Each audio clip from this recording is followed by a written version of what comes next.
A few flakes of snow danced playfully over the Antarctic tundra, lifted and spun by a relatively gentle midsummer breeze. By now the snow was all too familiar with the tall blue box standing upon the plain, was utterly unfazed by it. Around the TARDIS, standing or lying, were countless penguins, well spaced from each other at perhaps 10 meters or more, but spreading in countless numbers almost to the horizon. Many of these avian residents shuffled around in a confused fashion, as if recently awakened from a long sleep or possibly a nightmare. Many more lay unmoving upon the snow, cold and dead.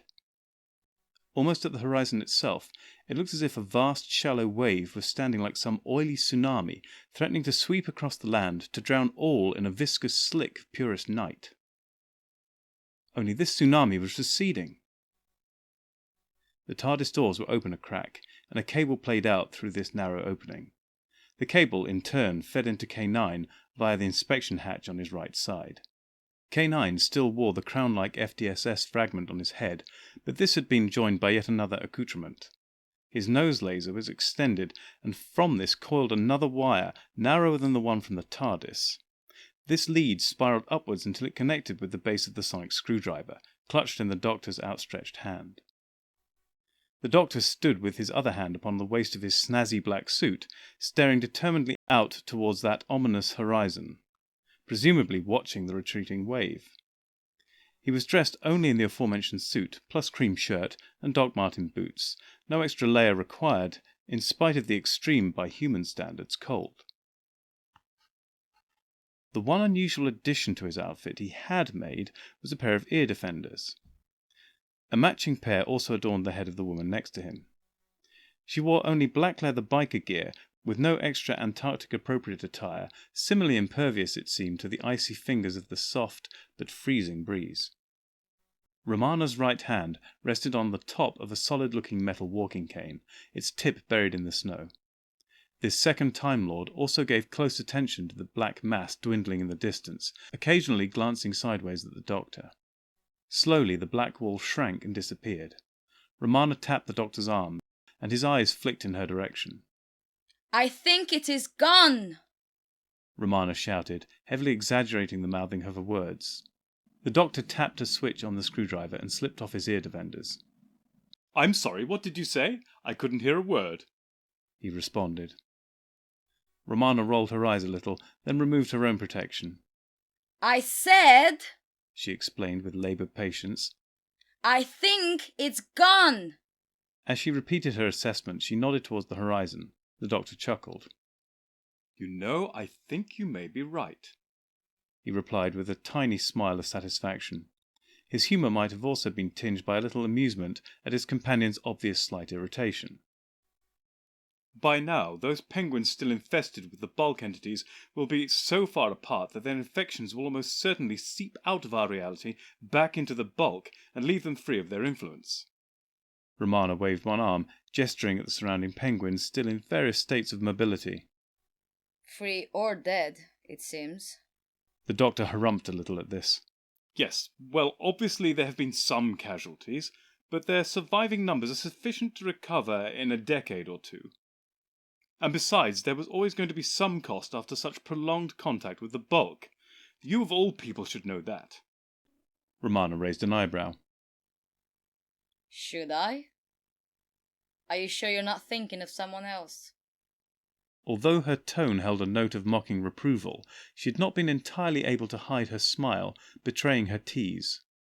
The Doctor looked momentarily flustered.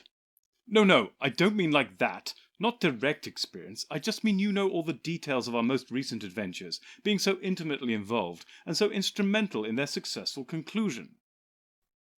Romana nodded sagely. Of course. I quite understand." Then she was struck by the Doctor's final words. "So, it is concluded then? Our mopping up of the lingering effects of the bulk incursions?" The Doctor gave a single snort through his nose. "Hardly.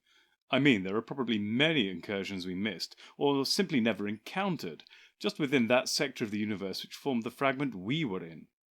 As to the rest, we never even scanned those prior to the universe fusing again. That would have been impossible at that time." No, I'm sure there is much damage still to be uncovered out there in time and space. Romana looked downcast and not a little weary. But, The doctor continued in perkier tones, I think our responsibilities are more than met in this regard. We have checked all our known issues. The Attic and Ealing, Mondas and its ministers. Chebua seems to be coping with a Livithia unbound, or more precisely, the Gramrax reunification with its planet. Radreg has reversed the flight of the Alsheen, and all is returning to normal on Aquathi. We fumigated the Cathedral of New Savannah. Did what we could to stabilise the situation in Weymouth. Unfortunately, there was little we could do about the ruins of the Nosna civilization.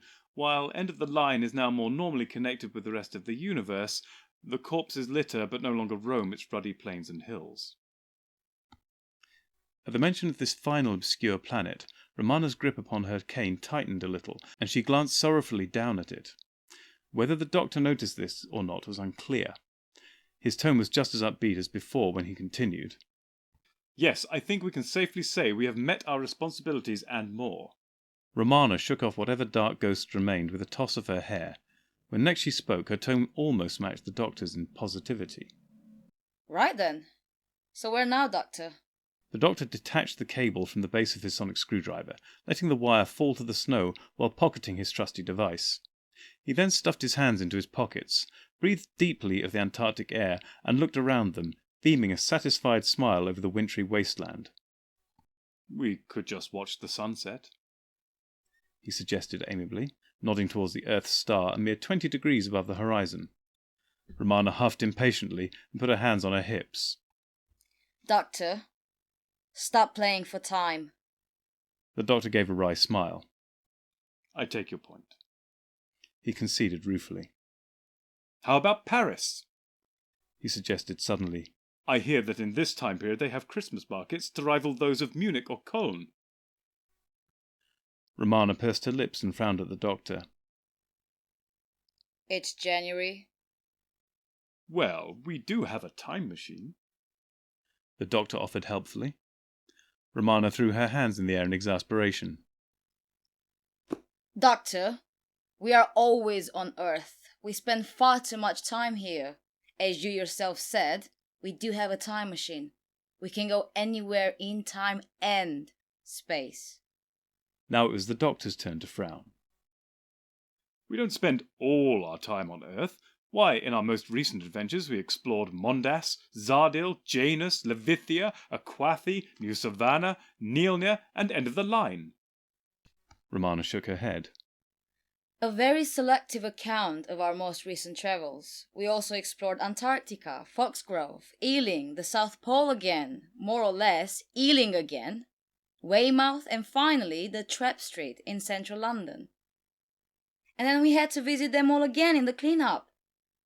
Which is why we are standing, once again, in Antarctica. I would like to get as far away from Earth as possible, both in space and time. The doctor rubbed his chin thoughtfully as he considered her words. As far away as possible, eh? The doctor mused to himself. Then he looked up into Romana's eyes and smiled, clearly in possession of a solution. I think I have just the place, he began, nodding. 200,000 years in the future, and thousands of light years away, around a blue B-type star. He nodded once again towards the sun. Believe me, you'll see everything in an entirely new light. Romana pursed her lips at his play on words, but could not entirely suppress her smile. That does sound like a welcome change. Does this place have a name, by any chance?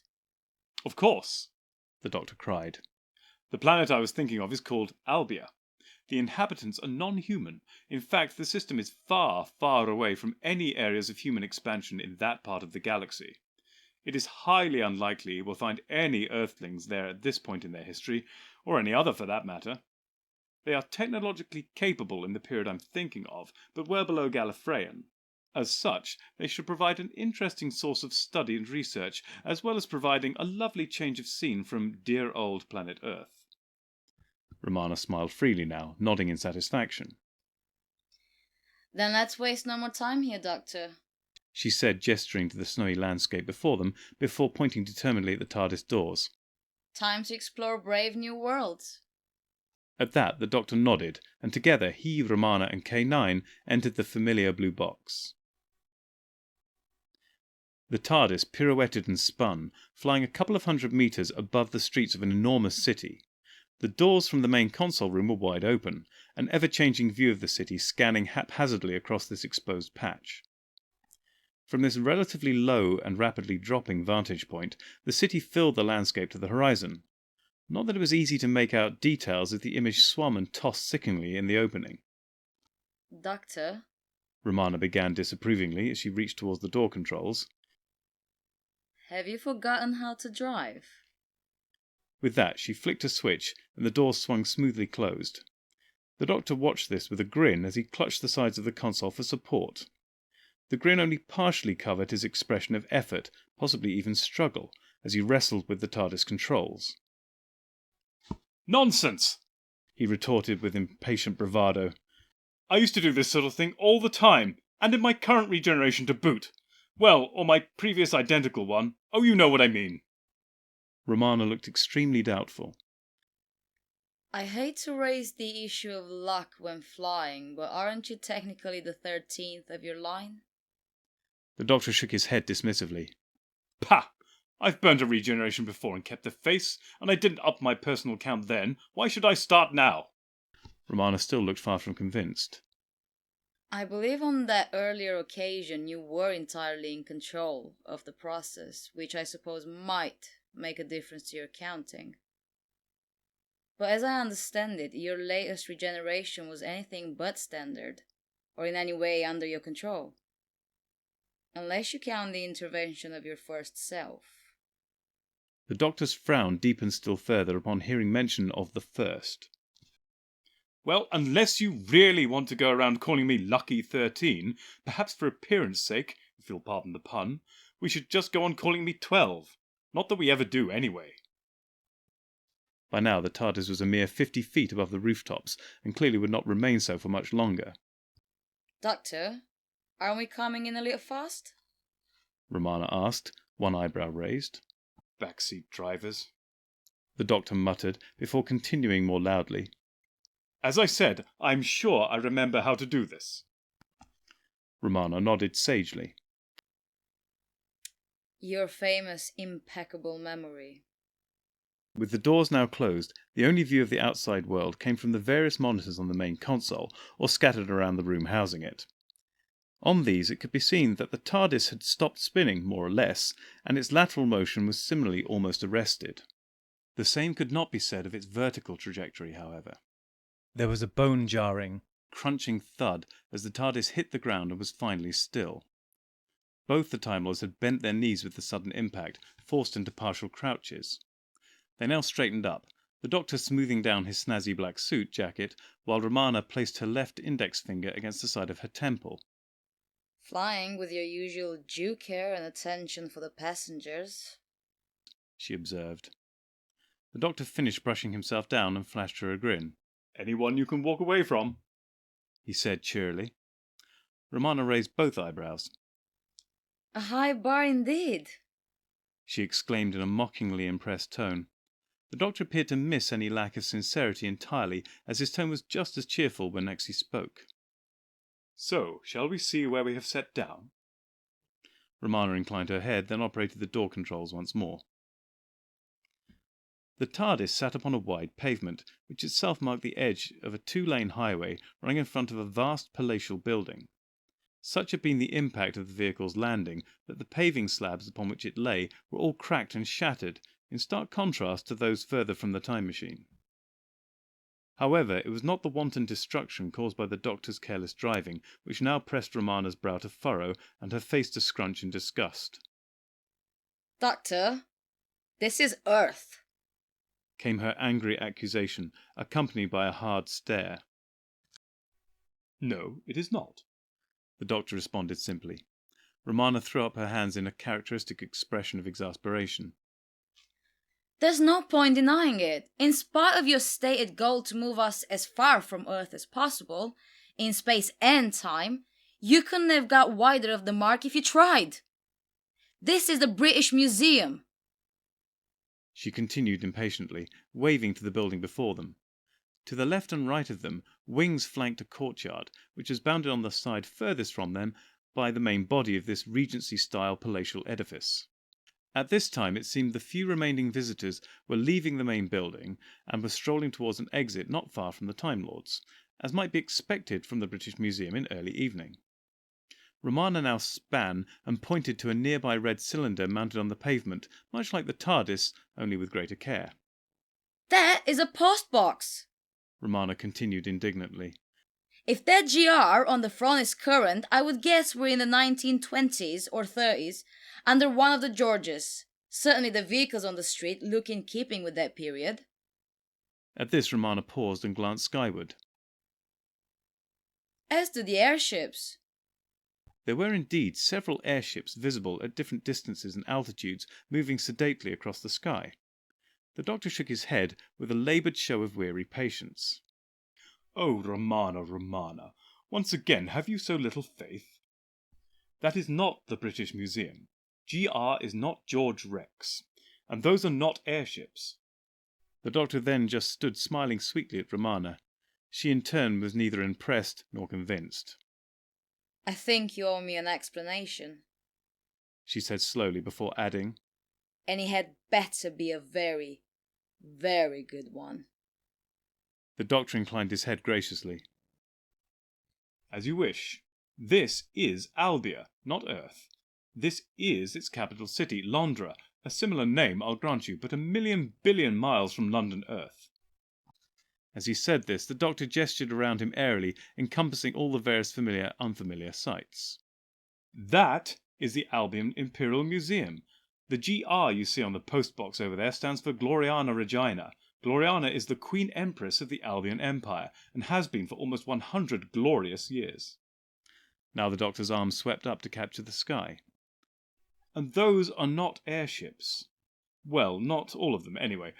Many of them are spaceships of the Imperial Space Service and other lines. Romana continued to stare coldly at the doctor. This culture is clearly steeped in earthly traditions and aesthetics. You have obviously dragged us to another outpost of the Terran Empire, or one of its colony worlds. Clearly, and I don't know why I'm surprised, you have been unfaithful to your word and brought us to yet another human-populated world. I'm very disappointed in you. The doctor spread his hands wide in a placating manner. No, quite untrue and unfair. No human has ever set foot on this planet, or indeed any in this system. Out-of-system alien visitors are not unheard of, but never from Earth, the Terran Empire, or any human source. We are simply too far off the regular avenues of earthly expansion, commerce, and exploration. Those you see here are Albion, or perhaps more correctly Chiroan. And once you see them up close, you'll see they are quite distinct in appearance from humans, like many other bipedal denizens of the universe. Romana's icy stare had in no way begun to thaw. Then why does everything look so earthly? At this, the doctor held up a hand, almost as if to forestall an imminent torrent of ire and recrimination. Ah, well, you see, there was once upon a time one earthly impact on one world in this system. It may have left a tiny mark. A tiny mark? Romana repeated skeptically. Just the smallest of scratches, nothing more. The doctor responded, sounding less convinced of his own words than he might have hoped. 2 or 3 millennia ago, an Earth probe soft-landed on Cairo, one of the innermost of the many habitable planets in this system. It had been launched well over 100,000 years earlier, in the decades leading up to the launch of the Starship UK. The probe had been designed by those most industrious of people as a dual-purpose reconnaissance scout and first contact vehicle.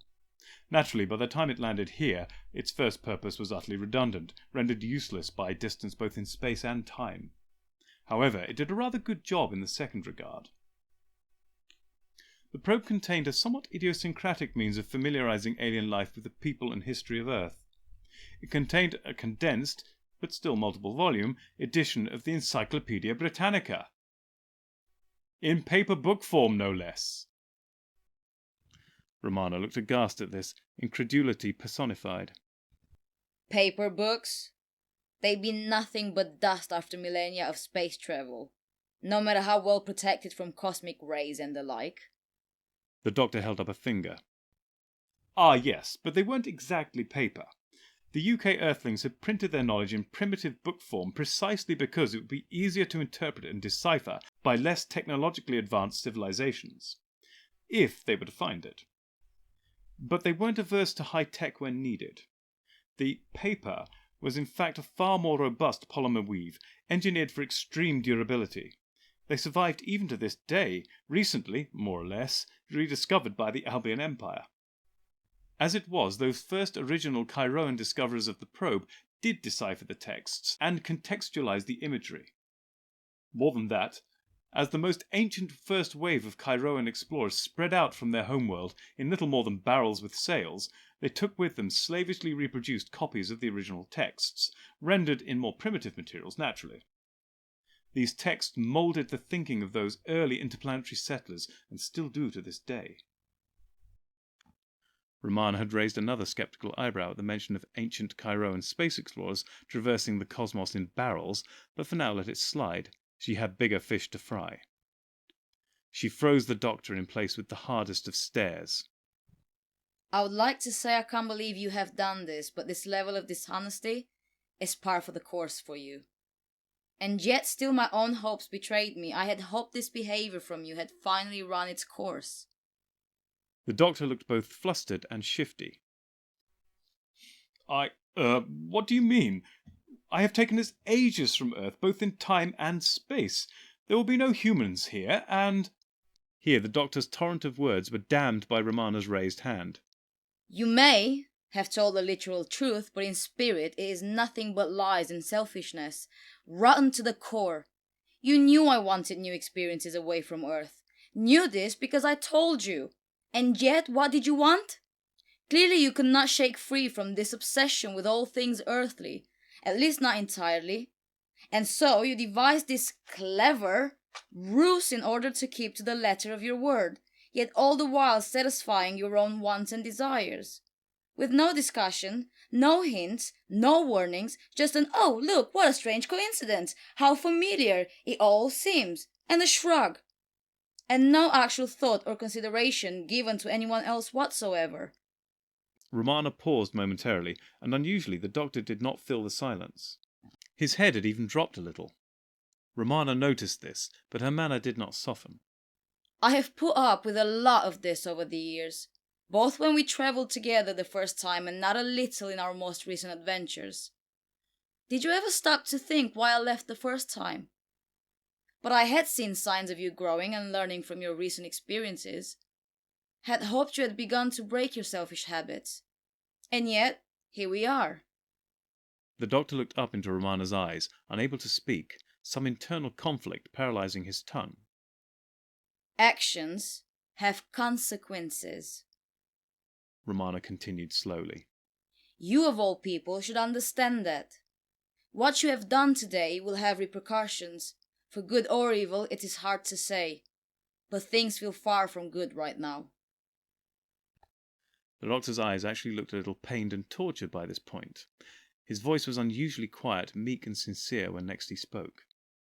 Romana, I am sorry. Romana tilted her head slightly and continued to stare him dead in the eye. We shall see, she said simply. The doctor nodded once grimly. He motioned with his hand towards the TARDIS doors. Let's go, he offered. Romana inclined her head once in response, her expression anything but warm. She entered the TARDIS. The doctor paused for a moment, then followed. Once at the main console, the doctor turned his head and looked quizzically at Romana. Where would you like to go? He asked almost softly. Romana shook her head. No, you choose, Romana said, smiling coolly. Upon hearing this, the doctor broke into a broad, toothy grin. Think of it as a test, Romana added with a smile still icy. The doctor's grin froze ridiculously as his eyes took on a desperate, searching appearance. Well, yes, This should be safe enough. I mean, excitingly different and to everyone's satisfaction, of course. He finished hurriedly. He then set the controls and threw the launch lever. The TARDIS lurched in several directions at once, screaming and grinding in raucous indignation. By now, given past experiences, one might have expected the Time Lords to have been prepared for such eventualities and to have held on tightly as a matter of course. And yet, the Doctor and Romana both seemed to share an unshakable faith in the TARDIS' ability to launch smoothly and successfully. Much like faith in the honesty of the Doctor's words and motivations, it was utterly unfounded. So it was that the two Time Lords found themselves on their backsides, sliding around the floor. K9 was in an even worse predicament as he ricocheted off various supports and the central console, wailing, "Master!" or "Mistress!" as he went. As for the TARDIS, in the wider sense, it remained motionless.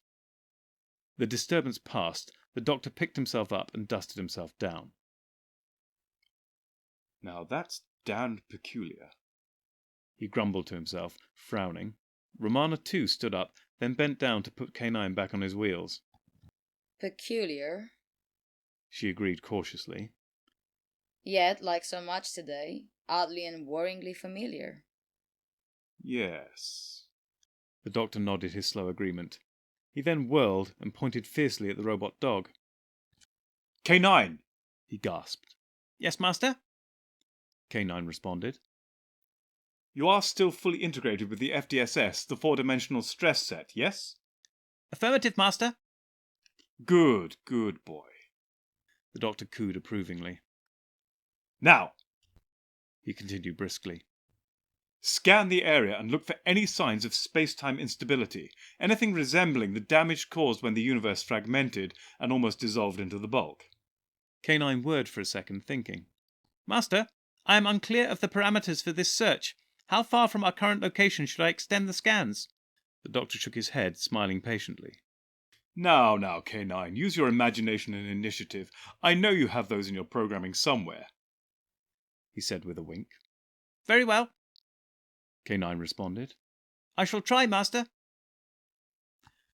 With that, the mechanical marvel began to whir and chatter frantically, his antennae spinning furiously. It was fortunate there were no epileptics on board the TARDIS that day, such was the ferocity and intricacy of the patterns in K9's flashing lights. In addition, this was a longer than expected audio and visual bombardment. Romana looked towards the Doctor with concern, to which he simply shrugged helplessly and cluelessly. All scans completed, Master, Mistress, K9 finally piped up. The Doctor let out a sigh of relief, echoed unintentionally by Romana, who then looked peeved. The Doctor failed to notice her further irritation, as his attention was entirely captured by K9. K9, upload your findings to the TARDIS databanks, quickly! A moment's more flashing and whirring. Upload completed, Master. Shall I display the results on the main console? Of course, K9, immediately.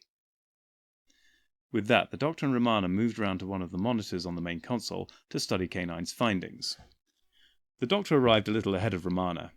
As she caught up, the Doctor's face dropped and became ashen. He looked up in horror into her eyes. Romana, we're trapped. Romana frowned at him, unbelieving. Trapped? She repeated back. The Doctor nodded dumbly and waved a listless hand towards the display. Contrary to their expectations, the display did not show a pockmarked vision of the Albion Imperial Museum and its surrounds, complete with the TARDIS on the street outside. It did not even show a similar extended view of the city of Londra itself, complete with space-time damage. The view was not even of the planet Albia, at least not exclusively. The entire star system lay before them as a space-time map. At its centre, a bluish B-type star bathed dozens of planets in its balmy glow. Spreading across the map of the system, like some cosmic spider web, were many connected glowing lines, almost as scars or gashes or fractures in the surface. Many of these lines crossed or joined, further increasing the impression of a luminous net. It looks like the damage caused by the universe's fragmentation. But that was supposed to be healing. Why does it look so pronounced here? It's almost as if the universe was not mending at all in this location. Romana mused. The doctor continued to frown, but waggled his head a little, as if heartened by something. "Well, at least something good has come out of this," he proclaimed. Romana's eyes widened. Really? And how did you work that one out? The doctor waved his hands over the display. "From this, at least we know our rough landing was not my fault." Romana shook her head slowly. The doctor doth protest too much, methinks. At best, we can only say it was not entirely your fault. The doctor harumphed and looked thrown once more. "Yes, well, whatever the truth in that, we are nevertheless trapped in this system, on this planet, on this pavement." Romana stared levelly at the doctor. Consequences. She said darkly. And so it begins. The doctor and Romana stared at each other in silence for several long moments. So we're stuck, Romana continued. So much for your great getaway. I can't see us getting much adventure nailed to one spot. The doctor shook his head vigorously. "Oh no, you're quite wrong there. I've spent almost entire regenerations in one place before, more or less, and had a great deal to do and experience on those occasions." Romana narrowed her eyes at the doctor. Would that have been on Earth by any chance? The doctor once again looked flustered. "Well, not every time," he insisted. Then, seeking to shift attention elsewhere, he looked down at the display and thrust a finger on one point of interest. "Look at this," he said urgently. "The space-time fractures seem to be radiating out from this inner planet, not from the star itself. That is Upsilon Orionis, by the way, a B-type star, hence the extended habitable zone. If I'm not mistaken, that hot little inner planet is Cairo, the very place of origin of the Albion people." Romana rolled her eyes in exasperation. And much good this information does us, what with the TARDIS grounded and all. The doctor held up a finger. "Not at all. The TARDIS may be unable to travel under its own power at this time, but we can. What's more, this is a relatively advanced spacefaring civilization. If we need to travel off-world, as I suspect we might, we can arrange to have the TARDIS shipped with us." Romana nodded her head very slightly in the smallest possible concession to his point. So again, why so much space-time damage? Why did we not come across it when we were on clean-up duty earlier? The doctor shook his head. "Romana, you know full well we did not clean up the whole of space and time, merely those disasters we ourselves encountered. This region of space-time wasn't even in our fragment when the universe shattered, and so we have never seen it until now.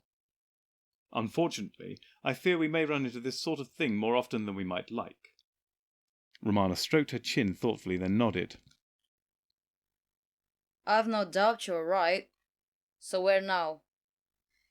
Given the evidence so far seems to be pointing us to Cairo, yet we are stuck here on Albia. What would you suggest we do? The doctor gave a sly grin. "It is true we are hundreds of astronomical units from Cairo, but it just so happens I can think of one place nearer at hand which might be a veritable treasure trove of Cairoan history and lore." Romana stretched her hands wide, inviting the doctor to continue. The doctor was still grinning. "Might I suggest a night at the museum?"